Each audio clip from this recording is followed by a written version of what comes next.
আসসালামু আলাইকুম প্রিয় খামারি ভাই বোনেরা, আশা করি সবাই ভালো আছেন। দেখতে পাচ্ছেন অরিজিনাল স্যাসো টাইগার মুরগির বাচ্চা। এটি হচ্ছে কাজী কোম্পানির।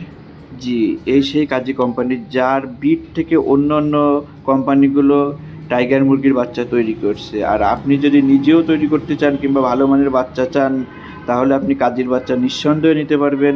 আমরা কাজী কোম্পানির বহুত পুরাতন ডিলার। আপনি চাইলে আমাদের সাথে যোগাযোগ করে বাংলাদেশের যে কোনো প্রান্তে এই বাচ্চাগুলো সংগ্রহ করতে পারবেন। জি দেখুন, অরিজিনাল টাইগার মুরগির বাচ্চা কাজী কোম্পানির। যাদের এ ধরনের বাচ্চার প্রয়োজন, স্ক্রিনে দেওয়া নাম্বারে যোগাযোগ করুন অথবা সরাসরি খুলনা 0 পয়েন্ট এসে সংগ্রহ করতে পারবেন। দেখতে পাচ্ছেন একদম মাল্টি কালারগুলো। কাজী কোম্পানির বাচ্চার কালার প্রায় 4 থেকে 5টা হয়ে থাকে। যারা ভিডিওটি নতুন দেখছেন, লাইক কমেন্ট শেয়ার করে আমাদের সাথে থাকুন।